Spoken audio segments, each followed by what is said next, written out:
polymorphism. This class and interface keyword of a Java provides the encapsulation mechanism in Java. The next feature of object-oriented language is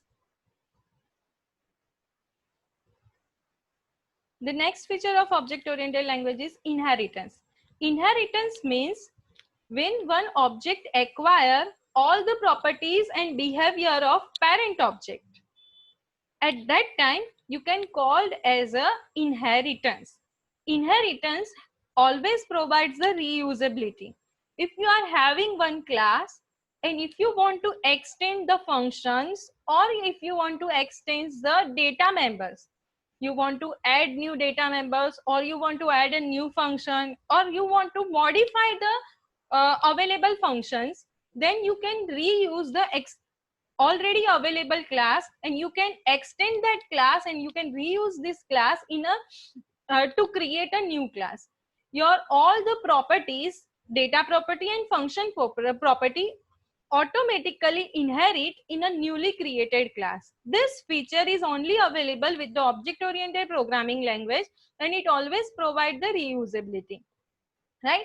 And it is also used to provide the runtime polymorphism. The next feature is runtime polymorphism, in which I will explain you more about the polymorphism. The UML notation for the inheritance is arrow. Arrow indicates the UML notation of an inheritance. If you have already available class, then that class is called as a superclass or base class or parent class. And if you are going to create a new class, then that class will be called as a subclass or derived class or child class. This inheritance will helpful to in our understand in inheritance deeply. Take the example of our two students, Ram and Sita. Ram is a boy, but he is studying in a standard 8 and Sita is studying in a KG1. So one student, I am having lots of students for which I want to display the result. But one student is studying in a primary school. That student is Sita, and one student Ram is studying in a higher secondary part in my school. So our student is derived into two parts. School students can be a primary school student or it can be a higher secondary school student. And these two, both the students having the calculation of result. Both the method to calculate their results are different. The both having different methodology or different formulas to calculate the result, but both having the function to display result. So here you can create a base class school students. In that you can create the basic property of all the students and you can derive the two class, and in that two class you can change the functionality of display result and calculate result, such that you can extend and reuse the existing school student class code and you can create a new class like primary school student and higher secondary school student. To create such a new class, the syntax will be like this: class primary students extends school students. After class keyword, you have to write the new class name, then extends keyword, then extend already existing class name you can write over here. This is the super class and this is the subclass that you are going to create. By writing this syntax, you can automatically get the property of existing class in a newly available, newly created class automatically.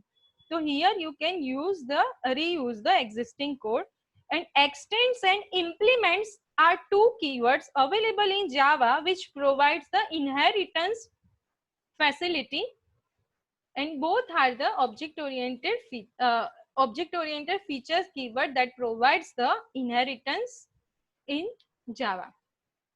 Next feature is polymorphism. Polymorphism, that means when one task is preferred by the different way. Say for the example, if you want to create a draw function, and if you having different shape like rectangle shape, circle shape, and if you want to create one draw function, the draw function, the mechanism of draw function will be different for both the objects. Rectangle having different mechanism to draw and circle having the different mechanism to draw, but I want the function draw, but both having different behavior.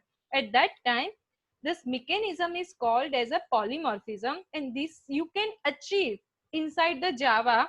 This mechanism you can achieve by the functionality method overloading and method overriding.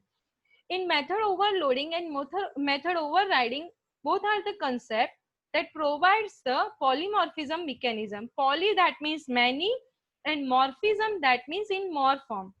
When single thing is available in a many form, this mechanism is called as a polymorphism. Again, this I will cover very deeply in next videos when I will teach you the actual inheritance concepts. You can understand this concept in our example also. Since Ram and Sita having the different marks, I display here the mark sheet of Ram's and mark sheet of Sita. See the mark sheet. Here the subject one is 95 out of 100 and the actual result is rank 1. Here is a ranking system in Ram's result. In Sita's mark sheet, I want activity marks only and it is out of 10, and I'm having the grading process to displaying the mark sheet. Now both having the different calculation mechanism. So whenever I'm going to create the display result and calculate result function in the class, both having different functionality, I have to write the different code for this all the two functions for the higher secondary student and primary students. So that's why this function name is same, but the behavior is different and it is depends on the actual object. So this mechanism is basically called as a polymorphism. So these are all are the object oriented feature. First is the object, then class, then abstraction, then encapsulation, then inheritance, then polymorphism. Now compare the procedure oriented language and object oriented language.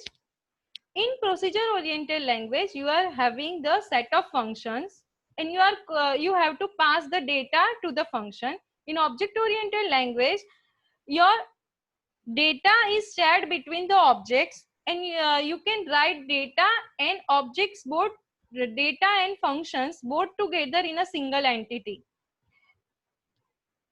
So in procedure oriented language, you are dividing your code in a different functions, while in a object oriented language, you are dividing your code in a set of objects. In POP language, the importance is more importance we are giving to the functions. In object oriented language, the importance we are giving to the actual data rather than the function. In POP, we are using generally top-down approach. In OOP, we are generally using the bottom-up approach. Bottom-up, that means we are first find out the objects, then we are going to find out the function that require for that objects. While in POP, we are first identifying the functions, then we are identifying which kind of data we want to use inside this function. In POP language, there is no access specification mechanism available, while in OOP language, you have the public, private, protected keywords that provides the access specification mechanism. In POP language, data moves freely from function to function, while in POP, your data is shared between the objects. So for the functions, member function, you do not need to send and receive the data between the function. All the data are shared by the single objects. Expansion, if you want to expand your code, you have to add the functions if you are using the POP concept. if you are using the OOP concept, then expansion is very easy. You can add a new function and you can add the new data members by using the concept of inheritance.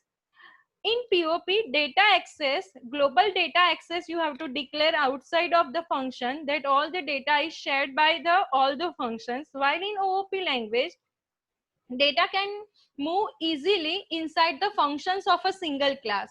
You can keep it public as well as private as per your requirement and as per your control access you require for that data.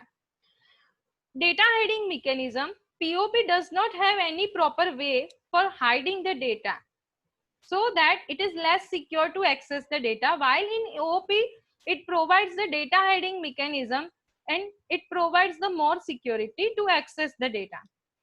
Overloading mechanism is not available in POP language. You have to give your functions with a different name only. You cannot create a function with the same name in POP, while you can give the same function name again and again, and this is called the polymorphism mechanism.